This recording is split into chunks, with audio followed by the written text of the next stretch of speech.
Welcome to SPOT educational program.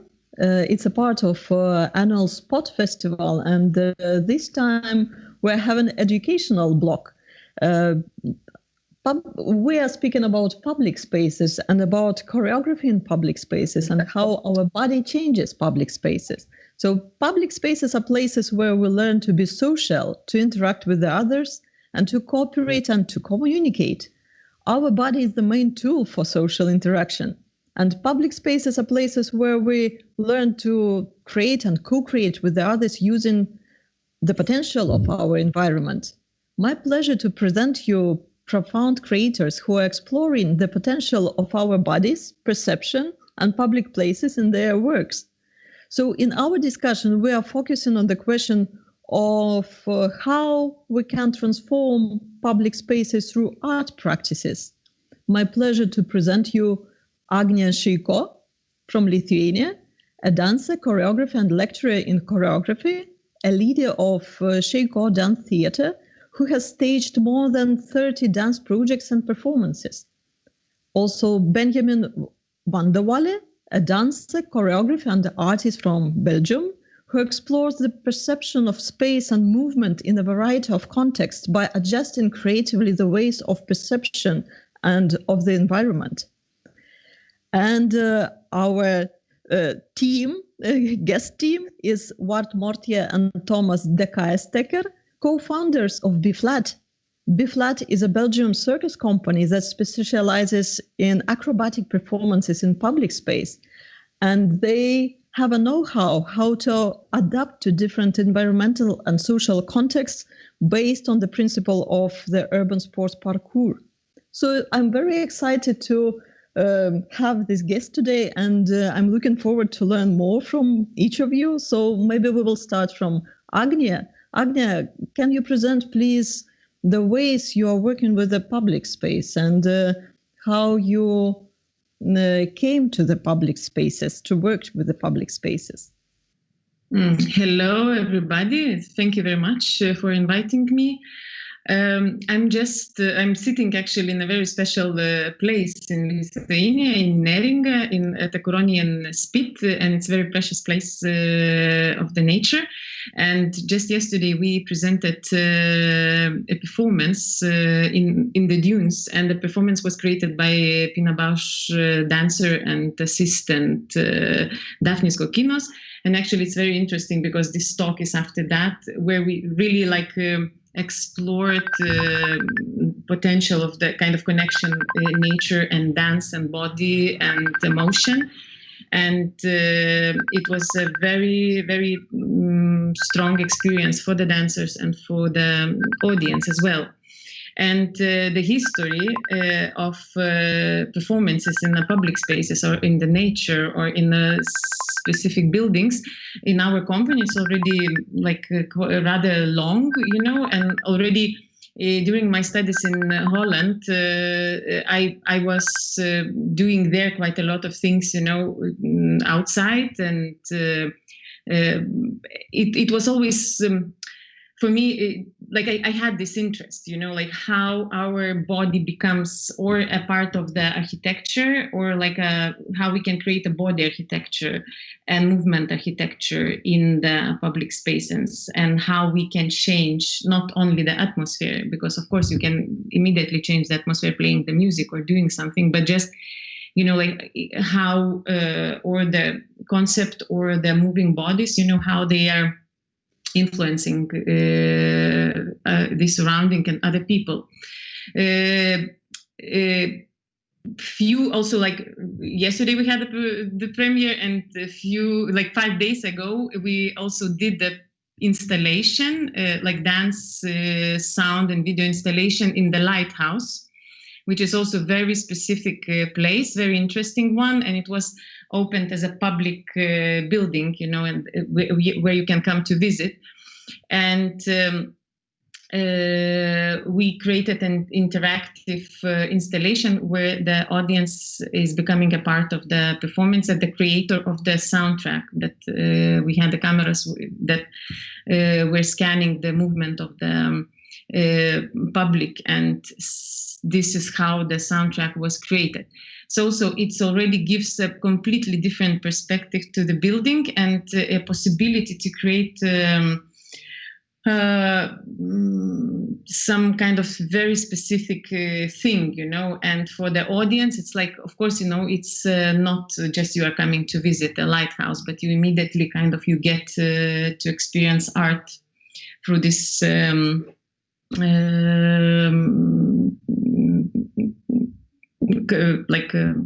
the building.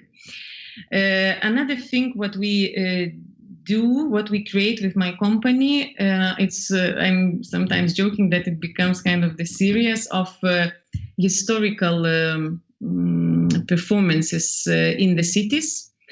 It started from the inspiration that the city where I am, I wanted really to find a connection with that place, and it's a very specific town because it has a very dramatic history that actually all the city was broken down during the Second World War, and many very important places are not existing.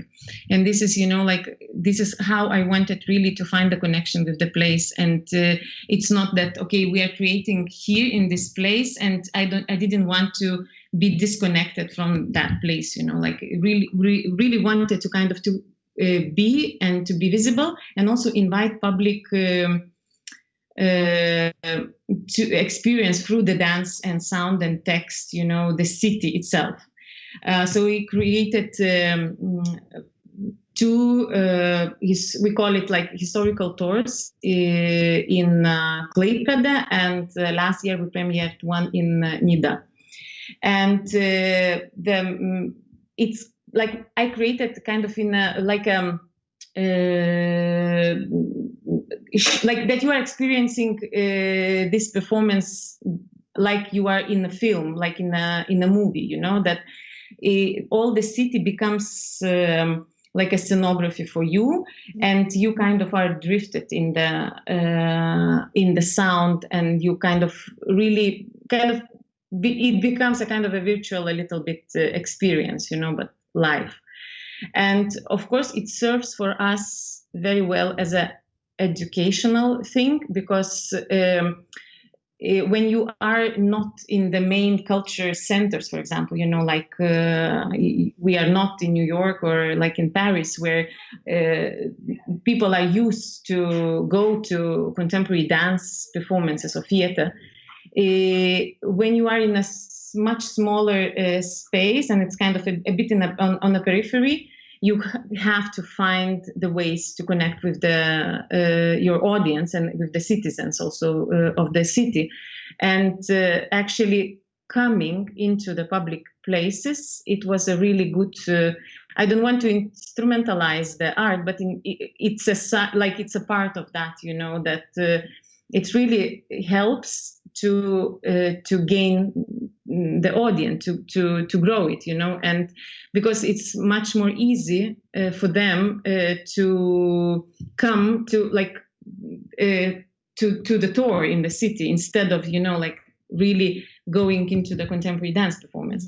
So, and they feel much more connected if they read, this is the performance about my city, or if I'm a guest, it's so it really helps for them, to accept that, So, and the form of the tour is that we have 40 people with the headphones, and they walk through the city, and we see the different parts of small scenes, of dance. And I'm usually working with the archaeologists or historians, writers, to make this nice half documentary, half fiction stories, about the city. And actually, I didn't plan it in advance, but it became that we are talking a lot about the things that are not existing anymore. So it's about the time, and which is very important. And we really focusing on that, and the first performance we produced. It's about the traveling churches, and it's a very interesting story because we don't have any old churches. And it used to be a very beautiful town with the old German, because the city is very German, with the beautiful German churches, but they were broken down. And I had a parallel with the culture because it was always like on the way to bring the kind of to make the city bigger. It was always, the church was kind of on the way, and they would always ask, like, okay, please, we have to build it somewhere else, and pushing away. This is kind of, we feel with the culture and art, and that's kind of, it's always pushed aside. So we are talking about that. And the same one with the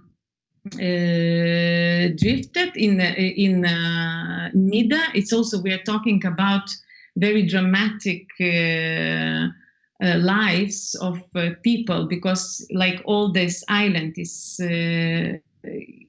sand, and actually there is no possibility to have root, to have like stable life, and it was always that the sand would cover, and it has a lot of parallels with our lives in general. So but audience is really like like strongly involved in the performance. They don't have to participate, but by working in the group, it creates the community, and then you share the same experience, and then like you see these pictures of and movement of the dance that kind of makes these places alive. Mm-hmm. So I would suggest maybe we start with the video of. Yes, we will go through short fragments of performances of each of our participants of discussion today. So so please show the video. O jūs atrodote smagiai nusiteikę? Jau gimė būti Kuršių nerijos vasarotojais. I'm not sure from which we start, but we have 3.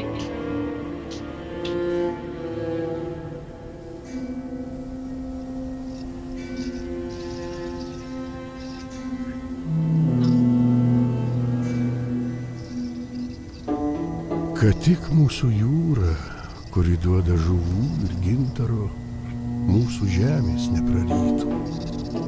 Kad tik neprarytų.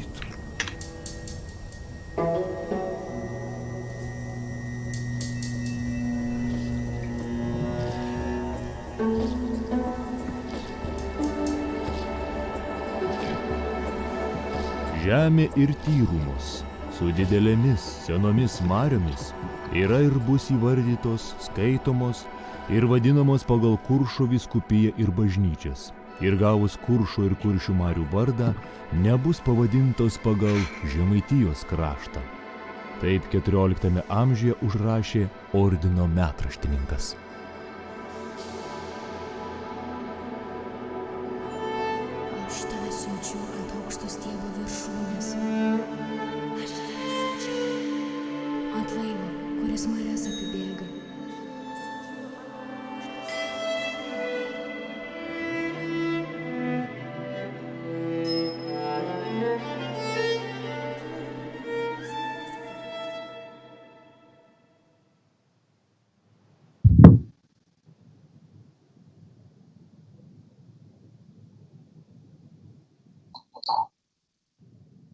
Oh yes, so thank you, Agnija, for your introduction, and we will come back to some questions you already raised in the introduction. And now I will ask Benjamin Vandewalle about your experience with working with public spaces, and please describe the way you work with the public space.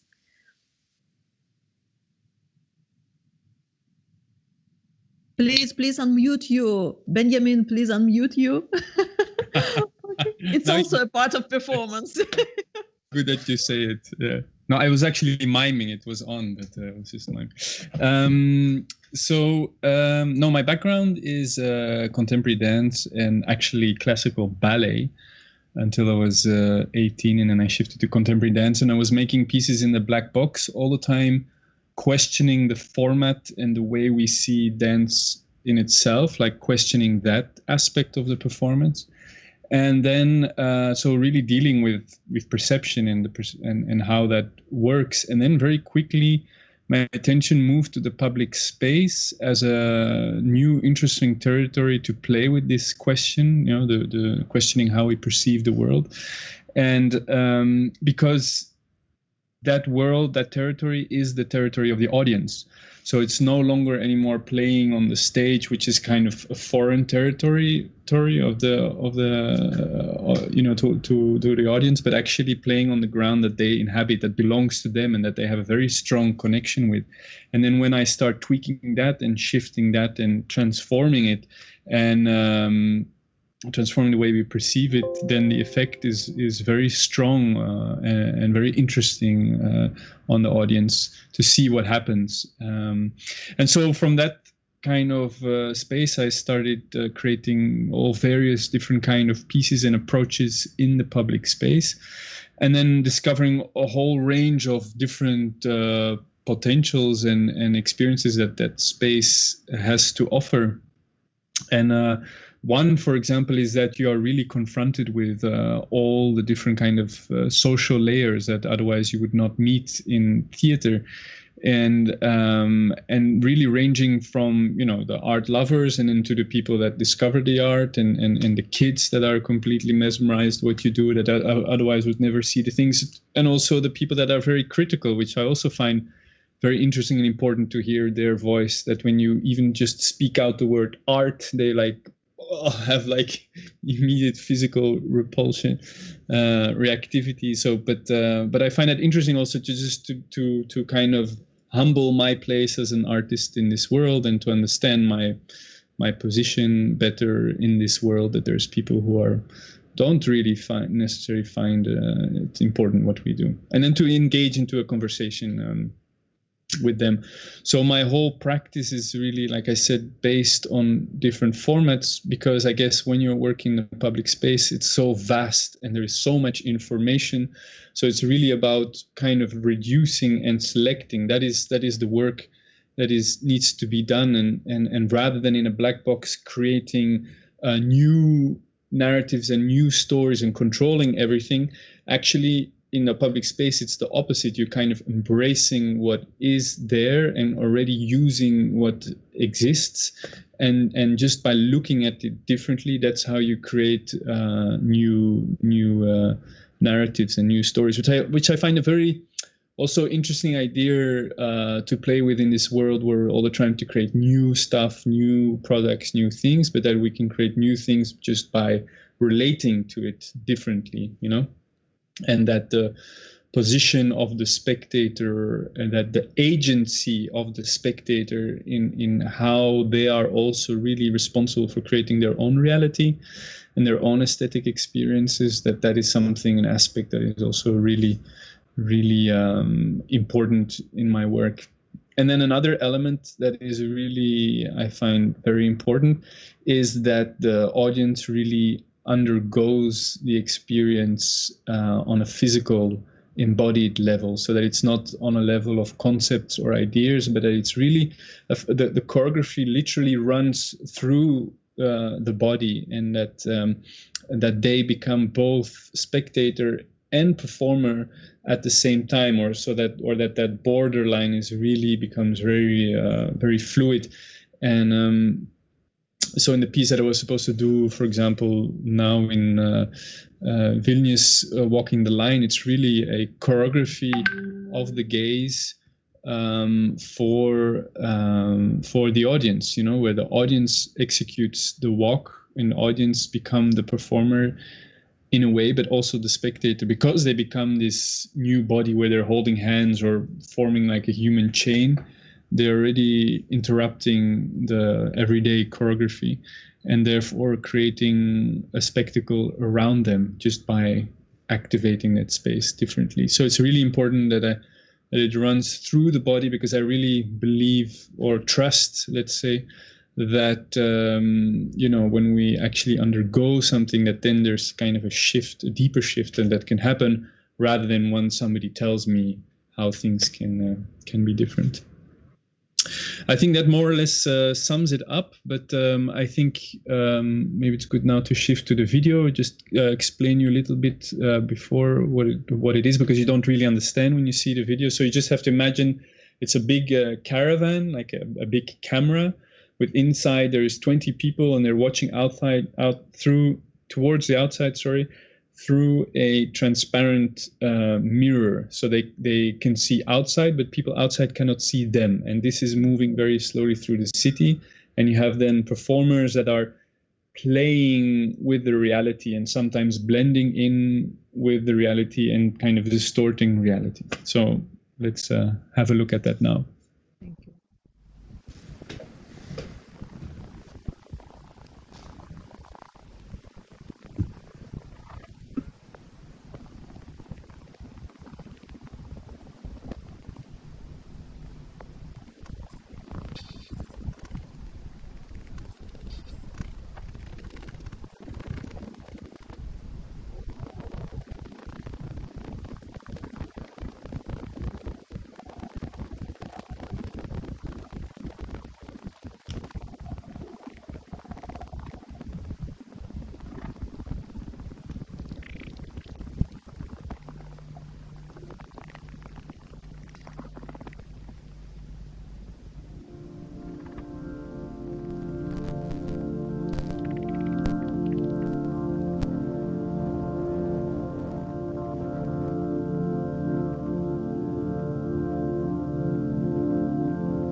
Thank you, Benjamin. And we will move further to the questions you raised during your introduction. And now I will ask BFLAT team, Ward and Thomas, what is your approach to the work with public space, and how do you explore public space and the possibility of our bodies in the public space?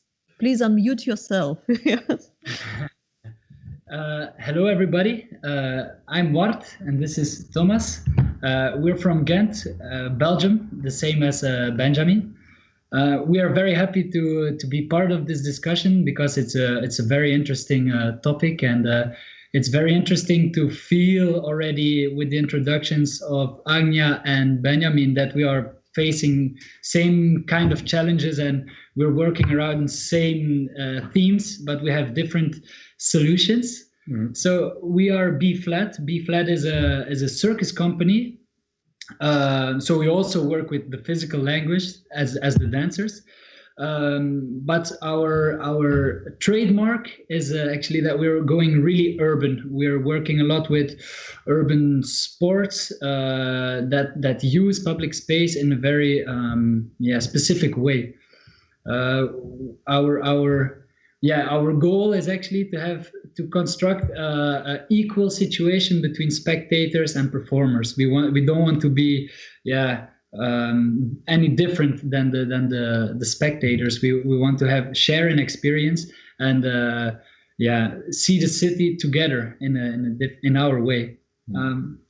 Very important for us is the adaptation, the fact that we can adapt to different situations, different contexts, and nowadays with the Corona crisis, this is something that's really actual. It's to be able to adapt your piece or your way of working to a situation. It's been very useful these days.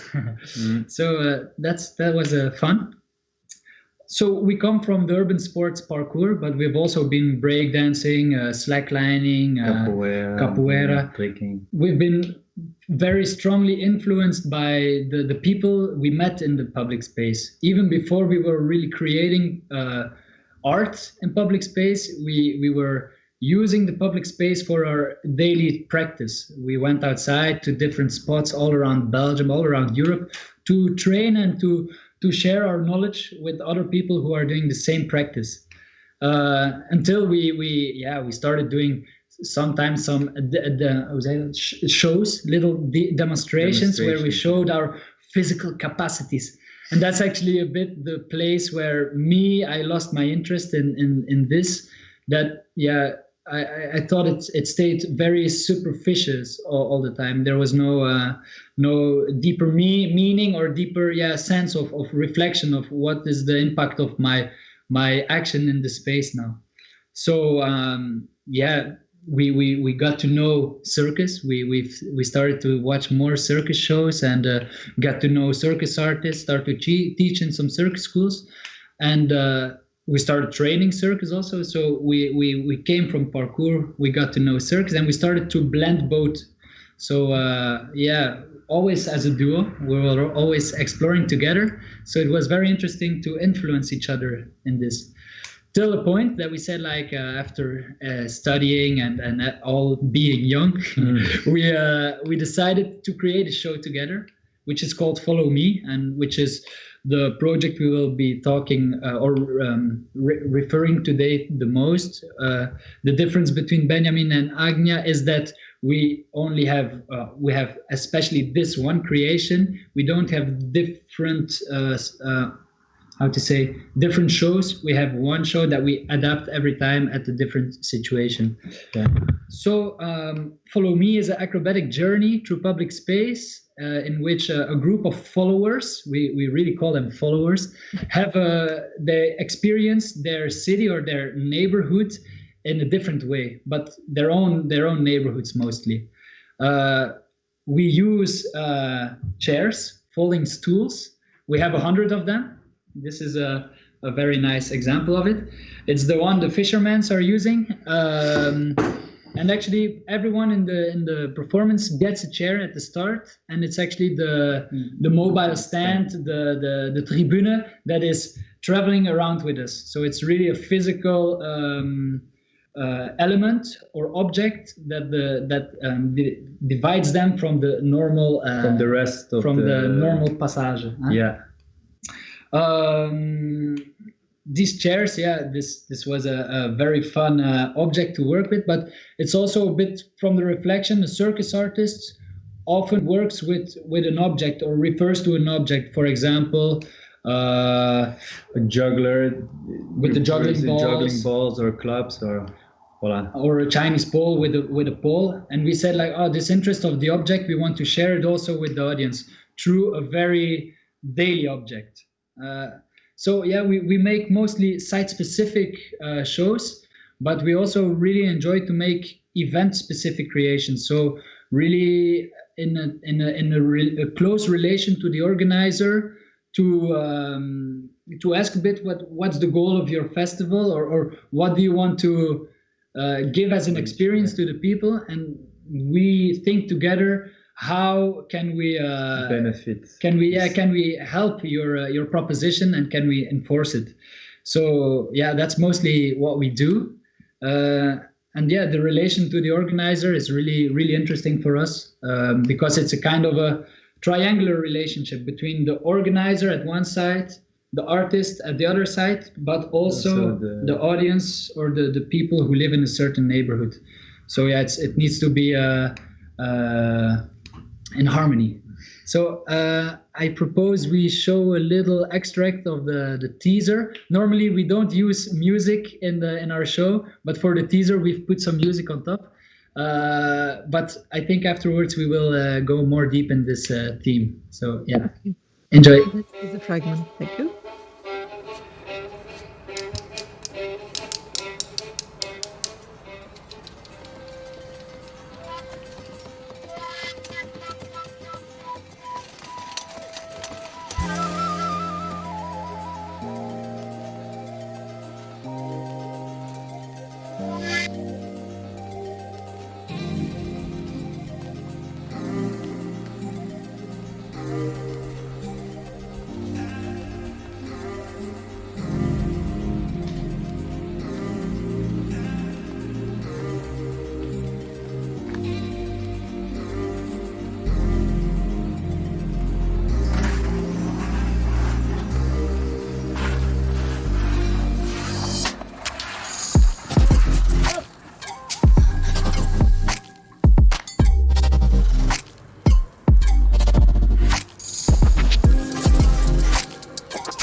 Thank you so much for your introductions, and it's very curious that the approaches, the starting points of your approaches are so different. We have a whole palette with Agnija working with some places and things which are not existing anymore. You mentioned that in your introduction, Agnija, and Benjamin working with the conditions of perception. Our everyday perception, and with B-flat exploring the connections between our body environment, between the active and passive modes of being in this everyday life. And my question is how much this collective experience is important, because maybe in each case we can work also with this personal experience. And of course, your works are also addressed to personal experience, but how this collectiveness is being built, how much it's important for your works. Maybe Agnija, we will start from you. Yes, and please unmute yourself. I think being in general, like, if we are talking already about a public place, it's already has the connotation of collectiveness, like it's on one hand, of course, it's very personal. We are, like experiencing something personal, but we cannot avoid already from the beginning that it's a collective experience. It's a collective being, it's, we cannot, it's not like a performance for one person in a forest, so it's already have this information behind that. So in my performances, I think it's one of the main actually one of the backgrounds of the idea already in general. It's about the collective experience, because for me it's important to bring people together, to speak in a very simple way, and to experience it from body, from meeting other people, from the places. So this is like one of the basic thoughts I have, so how to bring this personal experience together with others. So I would say it like this. Mm-hmm. Yeah, thank you. And Benjamin and Biflat, please continue. Well, I think the collective aspect, the fact that I was also mentioning in my work, the fact that that we're playing on the territory that belongs to the audience, like that part gives a very strong collective experience to it, because it's as if, it's the public space that you inhabit is part of you, and it's as if that part of you is being integrated into the work, and then sharing that also collectively with an audience is really what I think is an important element of making work in the public space. But then more specifically to the work that I've made, I really create a collective body with 20 people that literally hook into each other. Mm-hmm. And this is actually what creates the framework from which they can observe the public space from a distance. Because that's always very important, that whenever you want to look at something differently, there needs to be a frame or a distance created from which you can look at the things differently. And in that sense, it's the walking the line, it's the collective body that creates this anonymous position of the spectator. Mm-hmm. Thank you. Ward and Thomas, what about you working with this public collective body? And you unmuted yourself already. Our performance is really, we make a group with the people, and as a group, we claim space in public space, and this gets an impact on the other group or the others that just live there in their environment. For example, the locals who live there, who pass there every day, and we as a group influence them or show them the reality in different way. I have the feeling that for our project in this way, there is a real strength in this group, in this collective force in moving through the space. The fact that, as Keith said, like, we claim a space, we are present with our volumes, and we decide to stop somewhere, like birds flying around and deciding to stop somewhere. And it's very nice, because it gives kind of, for us, it gives us a wild card in a way. We can, once we are there with these 100 people sitting on a chair or whatever, it's like we can do whatever we want in a way, and it feels very revolutionary sometimes, because this is specific to our proposition, because we go with we do stuff that would normally not be. It's extraordinary. It's not something that would be accepted by everyone. So it's also it brings also conflicts to the area. But the strength of a group is very strong. But I think it's still important, even if it's a group performance, that there is place for the individual experience. That not everybody needs to experience the same thing, but that every spectator still has its own vécu, his own experience. Yeah. So that's that they have a choice.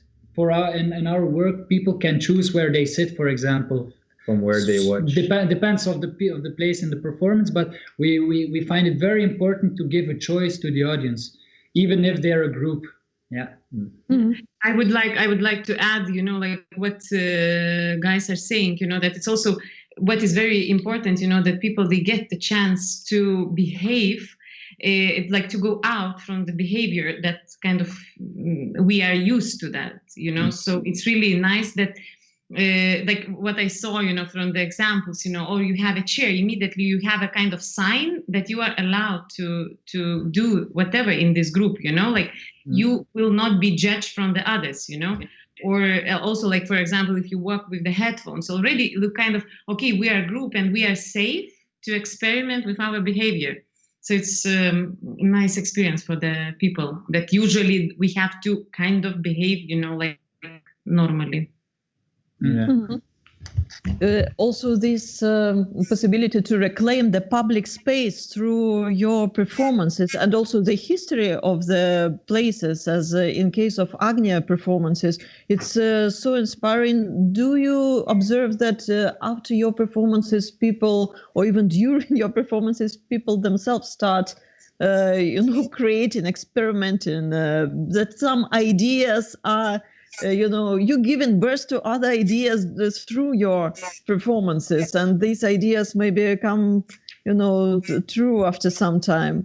Maybe in your experience, you have this kind of things. I hope so, that people, they get inspired, and first of all, I think they see the usual places in a very different way. They kind of start to value, or they because they hear, because my performances are very much connected with the history, like it's not really historical works. It's not my kind of the first thing what I looking for, but still, they start to connect really to the places, and especially because all this kind of, I call it stories. It's not like really narratives, but let's call it stories that they are told, via music, text, and the movement. They get very strong connection to the places. And of course, what I see, like it's really like now it's here in our area, it's people are doing this kind of things, like our other theaters, the companies, they started to do also like different stuff. So I'm really happy that because the city gets alive, through these things. It's really, because we had a huge problem. This is also one of the things, like why I also got into these things, because the place was almost dead.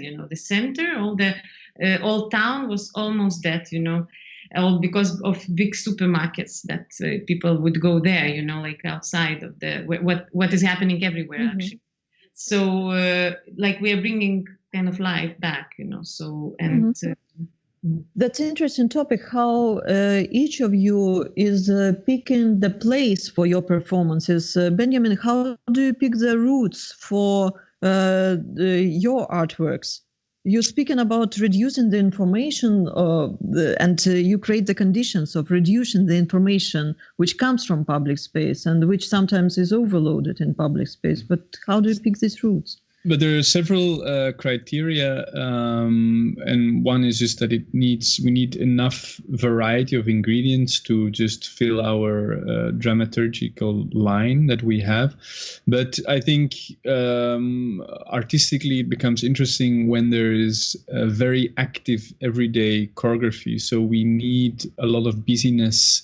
We need a lot of bodies moving around. We need a lot of different situations, and we also need kind of more raw and authentic and less sterile and organized architecture, and that is the biggest challenge that we always find ourselves in cities that's starting to look a lot like each other. So we're all the time looking for those corners where there's still some character from the city available, so we're looking for the narratives, the stories that are already just happening, ongoing, and those are the ones that we try to capture and frame. Biflat, what about you? Because your approach is so active toward the public space. So how do you pick the places for the performance? Well, it's really we ping pong the question first to the organizer. So first we say what ideally would be a good location for you, and then depending from their choice, we have a easy job or a very hard job. Sometimes they say, well, we have the full city and you can choose. Then it's very hard. Then you need to take a bike and drive around a lot, which is great, because then the organizer steps on the bike with you and shows their place. So it's great to make site visits on sometimes very absurd places. And for me, I love this part again of the creation. But yeah, it's for us. We need for our piece, we need an urban setting. So we like walls. We like, again, as Benjamin said, we need also different type of architectures, different styles of different areas that it's dramaturgically wise interesting. So that's quite similar. Of course, then again, the organizer, sometimes they want you to start close to the festival and end close to the festival. Then for us, it's more easy and sometimes not doable. So it's always finding the balance between the demand of the organizer and the stuff we really need. And it's interesting because often it works out. For one or another reason, it works out. We always find an answer, or we always can come with a proposition that the piece is complete in a way, that we can bring it in its full form. And of course we need to adapt, and sometimes there is another element than another, but it's always searching to the strongholds of the location where you are. The really strong points, or the things that you can show, or that's maybe not so known for everybody in the area, or the local people that lives there or can watch the show. Always search how can you take them on in a way that they never been there, or that they see something totally new in the environment that's just daily and that's there always. But searching to the show them an area, something, a corner that's really close to their house, but they've never been there because it's this forgotten land, or it's not necessary because I don't need to go there, but in a way, to see it, and to also then this area becomes something special. For example, my mom, she's our greatest fan.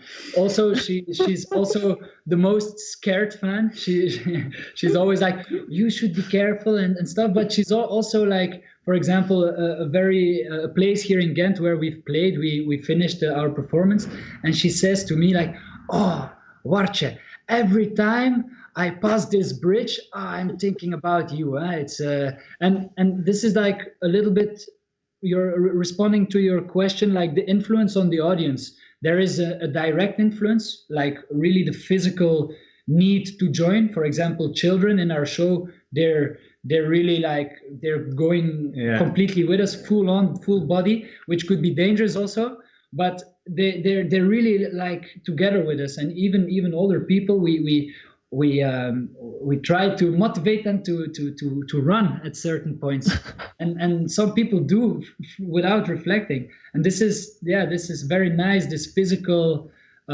influence. But what we also really like is the memory that stays in the space. One of the key points of Follow Me is that we don't want to adapt the space, and we don't want to leave a trace. So we're no graffiti artists that leave a wall painting, but we use the space, but we leave it in its original state. But there is still the collective memory of the people that live at a certain point, or that shared this moment, and that it becomes a memory, a collective memory. Yeah, that's interesting. So many questions pop up from your experience of all of you. Agnija, you have mentioned also that you're working with so many different places, lighthouses, and also dunes. And recently you just had this premiere of performance in dunes. So also, how much scenography influences the choice of yours where to perform? You mentioned also city center, which needed revitalization, but what about dunes? You already mentioned in your introduction that dunes hides the history, right? They hide the history. And so maybe please you could comment on this location. Like in general, like of course it, like the choice of the places, of course it depends, from the concept, or it's really like I have a performance like a bit similar what the guys are telling, not so extreme, but still like every time we kind of look in a different cities. It's not like made for one place, it's like for one city. We were traveling a lot in a different cities.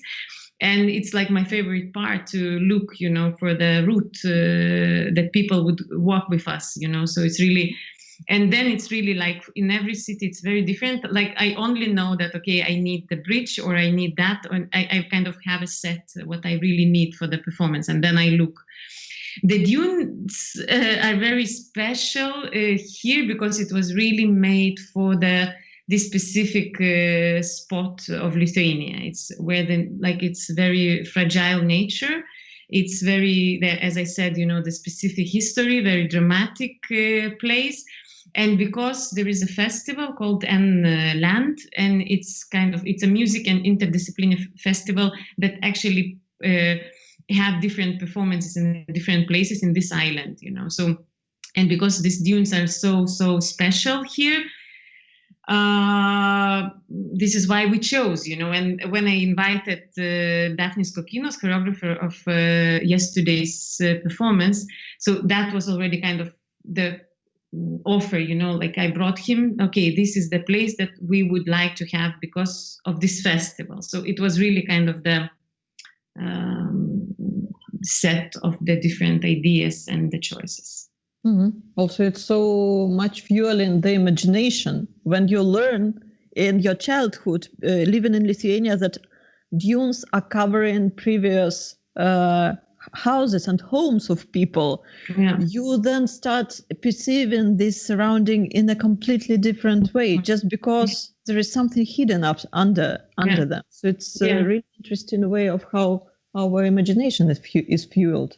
And also what is interesting, like we are performing, it seems, every time we're performing in the same place, but it never is the same. It never stays the same because it's always moving, always, changing. The all landscape is always kind of, like something has changed, So also the weather, the light, it's really like you are really collaborating with the nature so much, and you are dependent on that, And this is the nicest part, because you really kind of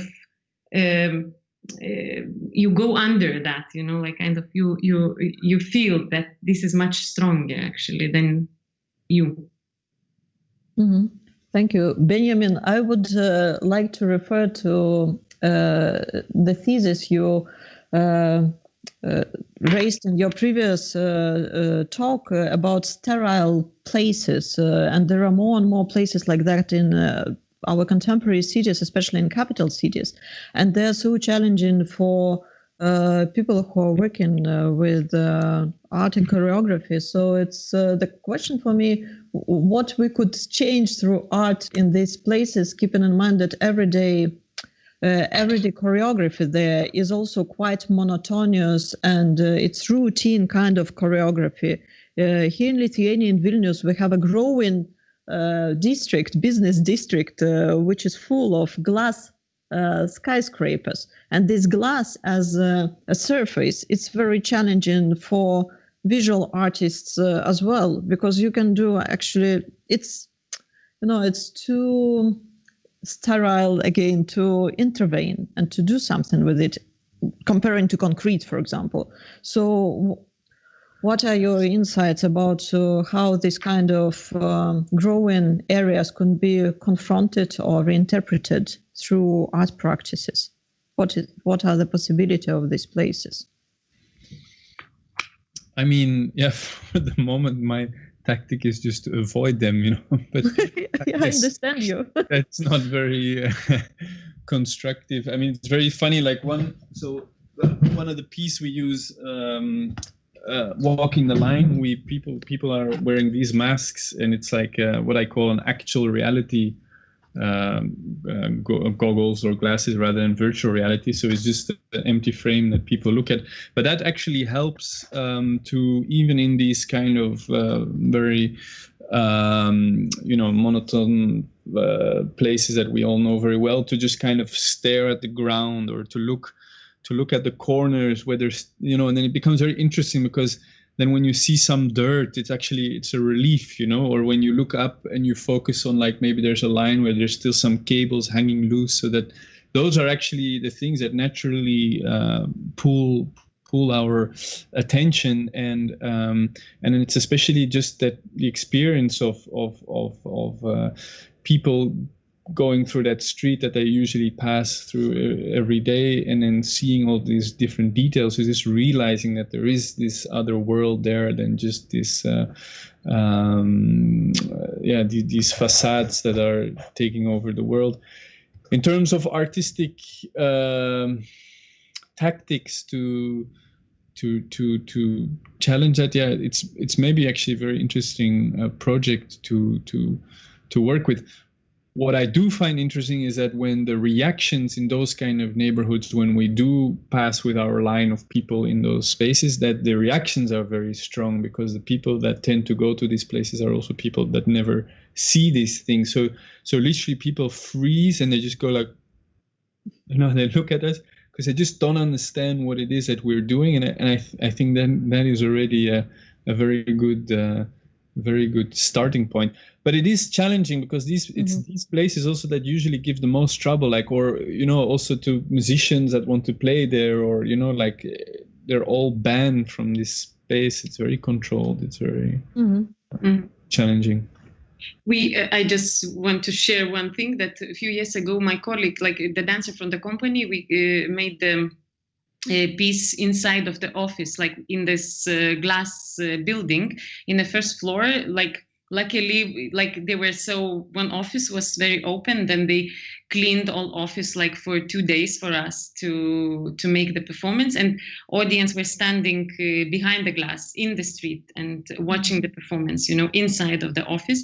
And as you said, Benjamin, that people are like passing by, was like, what's happening? It's completely different image from the usual that you see, like people at the computer and so kind of concentrated into the computers. So it's really like very also interesting and strong experience to really kind of occupy that place, and to change that, through the dance. Sometimes I even think about patching these glass skyscrapers, because in Vilnius, at least, glass skyscrapers, they're located next to some wooden area, wooden district, historical ones.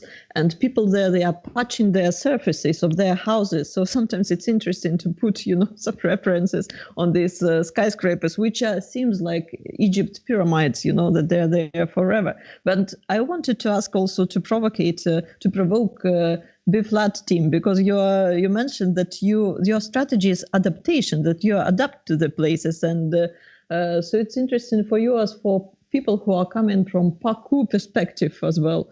How do you perceive these glass surfaces and these new territories in the cities? Because we are speaking about also changing environment, that we are working with the environment which is growing and changing rapidly these days. So how do you adapt to these new territories, glass surfaces?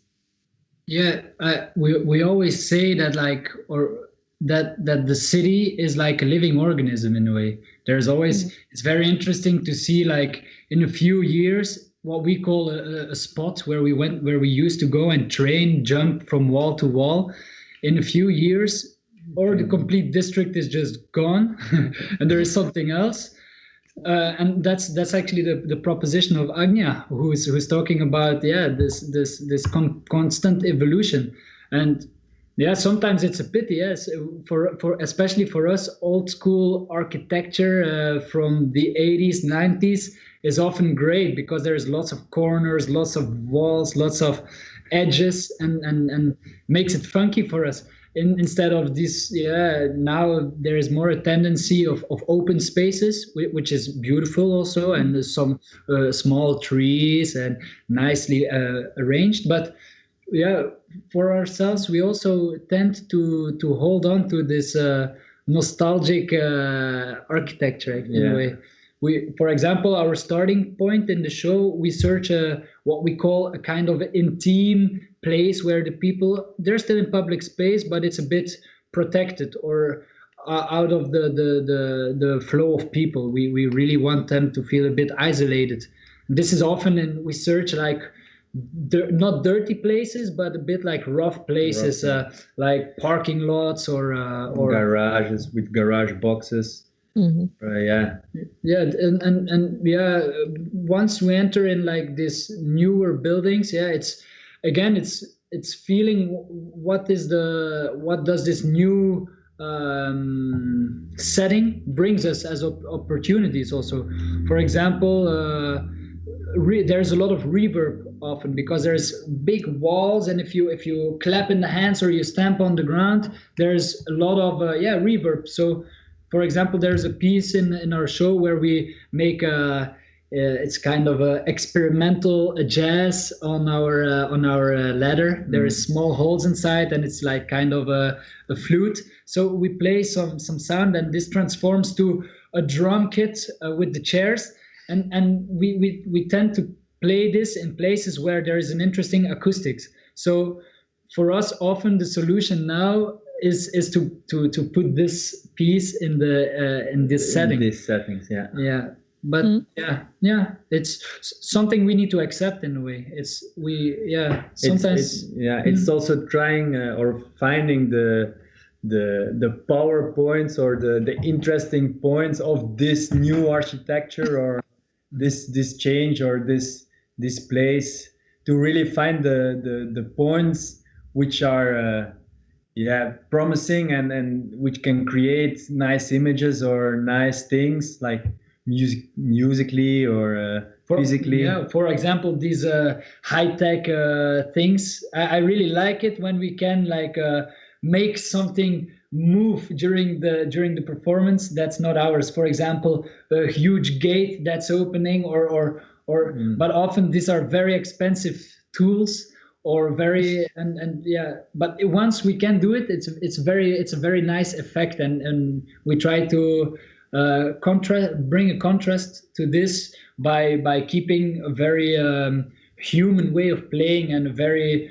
grounded way of using the city in a way. So Yeah, that's interesting aspect, the acoustics of the place, of the environment, and also sound, the role of sound and music in the performances. So maybe you could comment more about the role of sounds, music, and acoustics in searching for the location and also staging your artworks. Agnija, maybe starting again from you. In our walking tours, these historical tours, we have this specific tool, the headphones. So ours, we create the sound, in a way. Of course, we are using for the recording and for the creation of the soundtrack that we listen. Of course, we use the sounds of the city, and we combine with the music, with with the. But in that case, we kind of isolate the audience from the real time, the sound, what's going on now, on the street. You really hear completely different, and as actually, now, a lot of people are walking, with the headphones just on the street, talking or listening the music, what they like. So actually, and you kind of become you have a possibility to really drown into your own world in a way, So by creating this sound for this 40 people, so we kind of isolate them, This is why it has this kind of movie feeling, that you walk into the through the scenography of the movie. So this is kind of how we solve that, In other cases, it's really different. For example, in this lighthouse for the installation. We really kind of created the dramaturgy of the sound, of the lighthouse, and created the different layers of the sound. And as I already told, that also audience, they have a possibility to control the soundtrack, through their movement. So it means, that they have to be active in case, to control or to create the soundtrack. Otherwise, if they are just standing still, so nothing really happening, or just a small sound, somewhere. But in the second they start to move, the sound appears, and they can they create the soundtrack. So in a different performances, like we use a very different, like I haven't done really like just performance just with the natural sound of the town, which is, I think, might be very interesting, or to create something really following the sound, or so that's maybe in the next step, or like I will come with some concept and idea. Mm-hmm. Thank you, Benjamin. Yeah, for the sound that we use is usually fitting in this principle of when you're in the public space, you need to have a frame with which you can see or see the world or the urban space in a different way, or from creating a place where you kind of are in the space but also are out. You step out of the space, and putting headphones on and listening to or adding music is just a very effective way of doing that. So it's really a tool to give a new, fresh perspective on what it is you want to show, and also helping people to concentrate. Now, on the contrary, there is also, again coming back to walking the line, actually for 50% of the time people have their eyes closed. And just simply having your eyes closed in public space in terms of sonoric experience is very, very interesting, because you really, all of a sudden, all your attention awareness goes to the sounds, and there's just so much going on that for a lot of people this was actually their favorite part also of the piece. And then when the piece is done, it kind of resonates, so they walk through the space just still listening to the sounds in a very different way. Mm-hmm. Thank you. And Biflat, already you have mentioned about creating some music pieces together with the audience. How do you see this reaction of people when they are starting working with sound, proposing to work with sound? What we find that usually people do not notice in their everyday life this usual noise, and they do not experience much the possibility of their environment. So how do you involve people to that experience of the environment? Well, for us, the choice not to use music from the start or not add anything was actually based on the fact that we didn't want to add a lot of elements in the space. We wanted to work with the real situation. So as you said, like, it's also what John Cage says, there is no silence, doesn't exist anymore, especially in city places. But yeah, in general, a real silence is very, very hard to find. So it's an element that's always there. And yeah, we can add headphones to forget it in a way, or to perceive it different. But for us, in our proposition, we think it's stronger to keep the daily life as it is, and just to add our bodies or our actions in the space, and to work with this. But then there is one thing that connects for us everybody, and that's rhythm.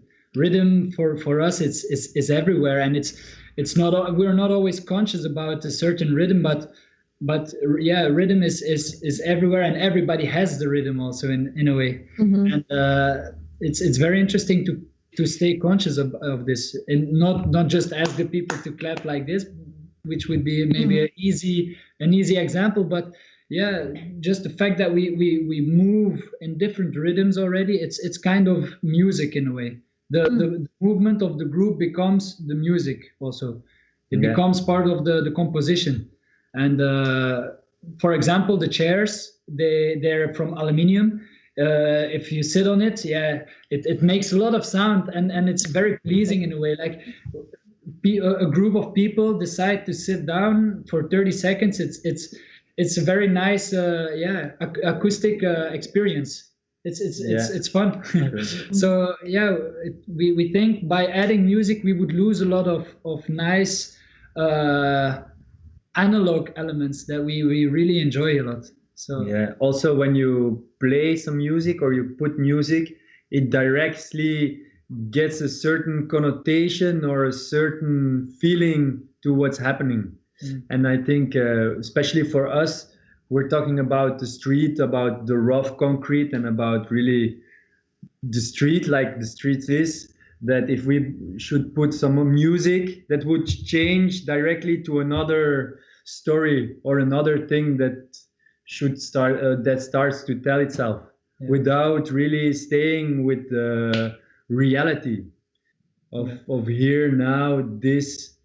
When we started and we created, we were also playing some music instruments, and we were like, oh, it would be just great to at one point climb to a balcony, find our instruments, and then play like a musette from the thing, and like oh, great idea, and then it would go to a parade and everything. So this was our first idea at the start, and we've tested it, and our dramaturg, she said like, guys, this music, what is this? This doesn't fit with what you're doing. It's not about, this doesn't fit the way we bring it now. It doesn't fit. So it's like, it doesn't strengthen the real core business of the performance. And so we decided very fast to kick the instruments and to keep it for another project someone. It's actually more the relation of ourselves to the object and to the space that's important, and everything that comes with it, which could be sound or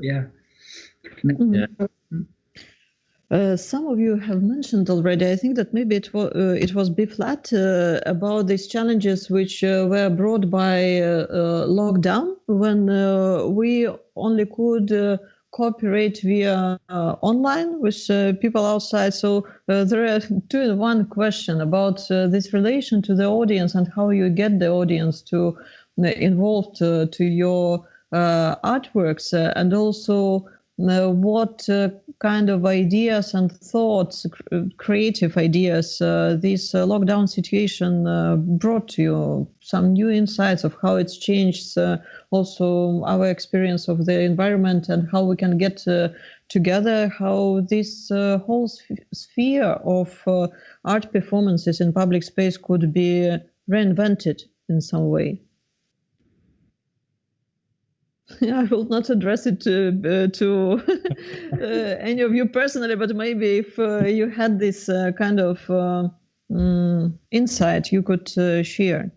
Well, I think first of all is that we will, as artists, will have a very important role to play to when the public spaces is really free again, or when we are kind of all these rules and regulations are lifted, to then, I think, kind of celebrate again the fact that we can touch and to create spaces where that can happen, and to fill the public space again with events where people can meet and join.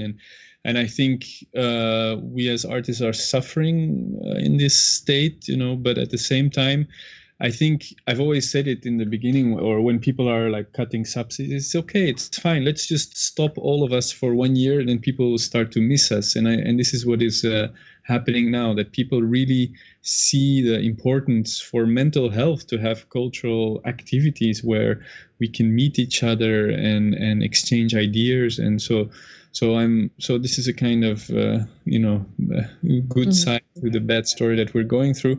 But I had a very nice example where a totally new format came up, a kind of slow TV experience where I was filming myself for 24 hours on 24 for 5 days in an island in Oerol, in the Terschelling, for the festival Oerol. And I was basically just by myself with my camera finding landscapes to just dance in for about 6 hours a day, and everything, all my other actions were in part of that. But it just, it's thanks to the corona that this new possibility came up, and now people were watching it every day, or following me, or putting the screen on in their living room as a kind of art installation, or having me in a little screen in their in their computer while they were working. And now it's almost something that I would like to do every year. So restrictions open up to new possibilities. Yeah. Yeah, I also was thinking that this experience of when only your head is being watched, we are communicating and it's only one part of our body. For you as for people who are working with choreography and with bodily experience, it should be so challenging actually to limit yourself to this, like those statues, official statues which are cut down to this level. So. So it brings really a lot of like hooliganic thoughts of how it could be reinvented then. Also speaking about the audiences, Biflat mentioned the role of kids in your performances, that kids are being involved and they're this most active part. So let's continue a bit about this involvement of the audience, and maybe also speaking about senior people and their experience of public spaces and how these various generations are interacting during the performances, and how are they involved into your performances. So do you feel this specificity of these different groups, and what do they bring to the events, to the performances? I was still thinking a little bit of the influence of Corona in our work, but I hear also your new question, so I try to combine both. No, but I think children are super active and impulsive, and this makes it for us a very warm audience, very honest. For example, they comment a lot what they see. But children, but also older people, they comment a lot. Very often there is someone just like being the radio presentator, like saying, "Oh, and now he's gonna do this," and then he won't climb. No, he's climbing the thing. No, he won't go. Yes, he's going further all the time. Yeah, and this gives also a nice color to the piece, and we also really accept it. It's very nice. For example, in the start of the performance, we ask the people at the point we ask one person to take his chair and to move 20 meters and sit down again. And it's at one point we ask an older person that takes his chair and starts to run because he's really motivated. And there is one small child that says, "Allez, opa, come on, grandpa!" Like super fun, and the complete audience was dying from this. And it's very nice if there is in the artistic piece there is space for this. It's very very good, I think. Corona, it makes it's hard for us. I think we've been. It's been a very short stop. It was like, okay, now you just need to stop. We had a full agenda, international tournée, and then once in a sudden, you need to be at home and you need to do nothing, or you can't. This was, for me, actually, I lived it very, very nicely. It was great. I again saw that there's so many fun things to do in the day, and I had a really good experience. And now again, we're very challenged with the fact that we need to adapt to the rules, and the rules that are also changing all the time. So in a way, you need to be, I think as an artist, you have two choices. Or you say, I stop playing till I can play in normal conditions again, or I adapt my artistic piece to the new rules.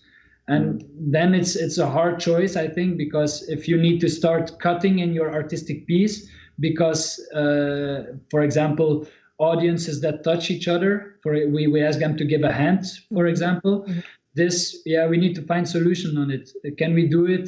Do we need to infect hands or Then again, it's for my girlfriend, for example, she plays in a show where they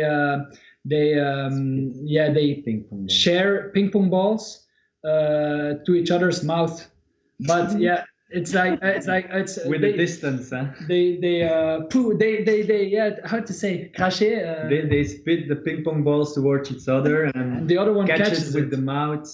Normally there would not be a problem because they're a bubble, they're an artistic bubble, so they can do this. But the influence this has on the audience, it's like now all this contamination, it's hot topic. So it's we still need to be conscious in what context do we play, and can I still play the thing I want to bring in these conditions? And this is every artist has its own answer to this, I think. Yeah. Mm-hmm. Agnija, what about your experience of this period, and what kind of insights it brings to you as to choreography and also teaching choreography? So luckily we were laughing, that maybe we kind of we have these special pieces, after the Corona period, like actually these excursions we could start actually already, like for a month we are doing that, Of course, the situation in Lithuania, it's a bit easier than like in Belgium or like in other countries. So we are quite lucky, with so that we can do it, So that was allowed, and we are performing quite a lot. And as the guys said, that it's really like people are missing that, and like luckily we have sold out for each piece, and it kind of makes us survive as a company. So that was, but of course all the period, like it was very difficult. And of course it's so clear, that actually the online performances or like some other formats that you can, do it, it cannot replace the, of course, live meeting with the audience and live experience. It could be as a part of our, like different genres or different formats, but it will never replace. So that's kind of obvious and clear for all of us. So yeah, of course, like for every artist, it was not an easy period, especially because we are a company and we are like 15 people employed. So that was, I have a lot of gray hair in my head through these 2 months, like because, you cannot let people just stay without money to survive. So that's kind of other story. But I was thinking about in general, maybe the kind of, and we will do it in August now with the French choreographer, working on the body as an architecture next to the architecture of the city. So it's a bit also different ideas and different concept, and really see the body, the life as a life architecture. So it's kind of the concept we are developing, and maybe it was, I cannot say that it's really influenced from the Corona and closeness, but the direction we take now. Mm-hmm. Definitely the environment itself, the urban environment has changed because of also the change of the everyday choreography in these public spaces. So in some way we are reinventing now the public spaces after the lockdown, going to the city, and maybe the dynamic of social relations also and the relations to the environment is changing, hopefully. So referring to Benjamin's idea of if it could be put in that way, that we need some kind of ecology of environment, of information. So maybe this ecology was brought then by this experience. So speaking about this everyday choreography in the cities, could you recollect some special place and special city which really surprised, astonished you because of its everyday choreography in some ways, in your experience, because you're working with so many cultural and urban contexts? Some special places. Microphone. What? Microphone. B flat is silent, but we were. I'm sorry. I was speaking in Flemish to Key about something. So this was not the answer, because there is so many different spaces you go. And sometimes the most like rural or vast places where there is no one really passing by, or there is no tourism, is sometimes so pure and so nice that it's we come to so many different places that I can't say what this was the place I really loved the most. Like now I don't know why, but I'm now thinking about a very concrete example, which was in Slovenia, which was we were playing 2 times in the same city, but the organizer didn't want us to play the same route, so we needed to make 2 different tours in the same city, which was both were like 500 meters from each other. And it was actually very, very fun, because we the second one we found was that actually much better than the first one, and they were both good, but the second one was great, and we found this special, I don't know, inside of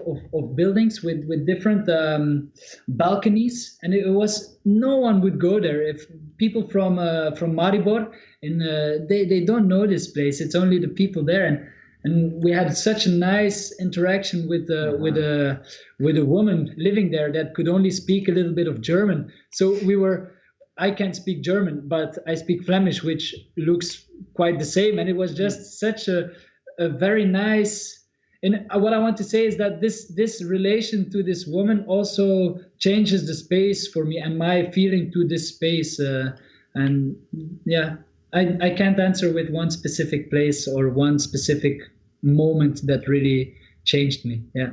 And it's interesting that in your answer there is a relation to the person, that everything is about creating the relations, developing the relations to the space and to people. Yeah. So maybe for finishing our discussion, you could share some, insights for the public space. What would you wish for the public space? How they could be kept alive, open for the performances you create, Benjamin? Yeah, I think it's and connecting it maybe to the Corona crisis, that I think, we still have a few steps to make, that the people that organize the public space understand that a certain level of dirtiness or a certain level of unorganizedness, which, for example, makes Brussels such a rich city, because it is a place where there's still a lot of possibilities in terms of architecture. It's a big mess. It's actually, there's a prize called Prix Bruxellois. It's a prize that is given to the worst city architecture, because Brussels is a classic example on how not to organize a city. But at the same time, it's all these little hidden corners that are created, that create the richness and the potential for people of the neighborhood to fill it in their own way. And I really hope that one day, that will sink into the organization. It's the same with Corona, like we're making it hyper sterile, but actually what we need is bacteria in our system, to strengthen our immune system. So this is my wish for the people. I hope that they will make the decisions that this sinks in. Thank you. Agnija?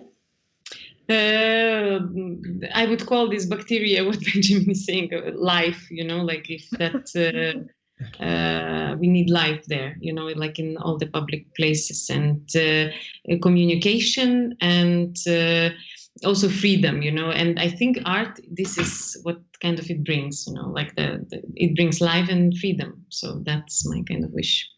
Thank you so much. And Wart and Thomas Biplat, so what is your wish for public spaces and people there? I do agree with Agnija. I think that Corona will bring a lot of digital solutions to the physical distance that we need to keep from each other. But I think that the strongest things in public space are still live experiences and real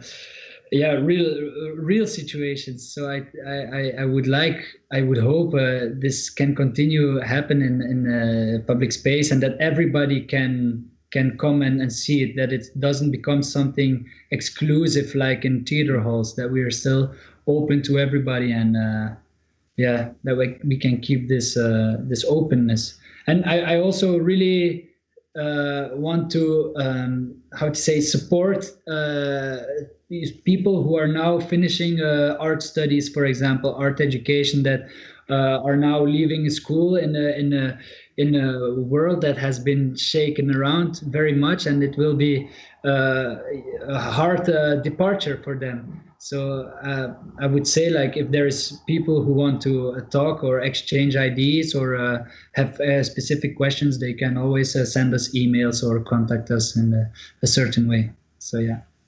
Thank you so much. So we are finishing our discussion on how public spaces could be transformed through art practices. And thank you so much for our fantastic speakers and guests today. Agnija Šeiko, a dancer, choreographer and lecturer in choreography, leader of Šeiko Dance Theatre. Benjamin Vandewalle, a dancer, choreographer and artist from Belgium who explores the perception of space. And B-flat team, Wart Mortier and Thomas Decaesstecker, who are a Belgian circus company that specializes in acrobatic performances in public spaces. So thank you so much, and I invite our viewers to explore more about our guests, to follow the SPOT program, and you will find some lectures by our guests already, and also performances at SPOT channel in Facebook. Thank you so much, and goodbye till next time. And thank you, Jekaterina, for... Yeah, thank you. Bye. See you.